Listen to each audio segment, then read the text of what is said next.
கோவை அருகே காதல் விவகாரத்தில் கல்லூரி மாணவியின் சகோதரனை கடத்தி மிரட்டிய 3 பேரை போலீசார் கைது செய்தனர். கோவை போத்தனூர் பகுதியைச் சேர்ந்த 3ஆம் ஆண்டு படிக்கும் கல்லூரி மாணவியை சூர்யா என்ற இளைஞர் காதலிக்கும்படி வற்புறுத்தியுள்ளார். இதுகுறித்து தகவல் அறிந்த மாணவியின் சகோதரர் பிரவீன்குமார் தனது நண்பர்களுடன் சேர்ந்து சூர்யாவை தாக்கியதால் ஆத்திரமடைந்த சூர்யா தனது கூட்டாளிகளுடன் சேர்ந்து பிரவீன்குமாரை கடத்திச் சென்று மாணவியை மிரட்டியுள்ளார். இதுகுறித்து மாணவி காவல் நிலையத்தில் புகார் அளித்த நிலையில் விசாரணை நடத்திய போலீசார் கலையரசன், சங்கர், திருமுருகன் ஆகிய 3 பேரை கைது செய்தனர். மேலும் தப்பியோடிய சூர்யாவை போலீசார் கைது செய்தனர்.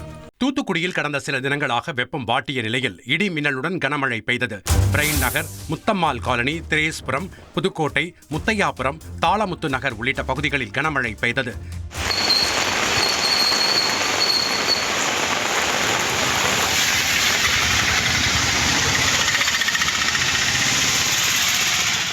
தூத்துக்குடி பழைய மாநகராட்சி முன்பு சாலையில் மழைநீர் தேங்கியதால் வாகன ஓட்டிகள் சிரமத்திற்கு ஆளாகினர்.